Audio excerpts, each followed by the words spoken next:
There was a small hill living next to three giant mountains. The first mountain opened its mouth, and oil started gushing out. Feeling proud, it drew two mustaches on its face. The other mountains clapped and cheered. The second mountain's belly was full of gold. He threw it around like it was nothing and even put a golden crown on his head, showing off his shiny gold teeth. The third mountain's mouth was filled with lava.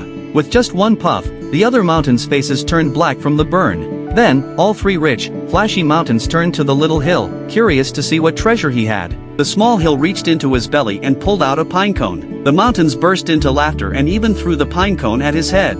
Embarrassed, the little hill threw the pine cone away in shame. But the three mountains weren't done. They stretched out their arms, gathering clouds together until they formed a huge dark storm. Rain poured down right on the little hill. After having their fun, the big mountains pulled down the night sky and went to sleep, while the small hill stayed awake under the heavy rain. Through the storm, the hill noticed the pine cone hadn't left him. It stayed there, quietly beside him. That's when he realized the pine cone was his only true friend. He picked it up gently, played a soft tune with it, then tucked it back inside his belly and fell asleep.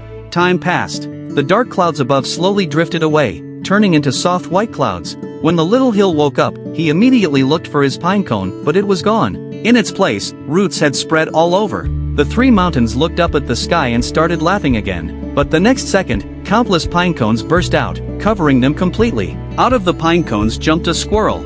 It carried one pine cone over to the little hill, handed it to him, then asked for a kiss before climbing onto his head. The hill looked up in surprise and couldn't believe what he saw. Growing on his head was a massive pine tree.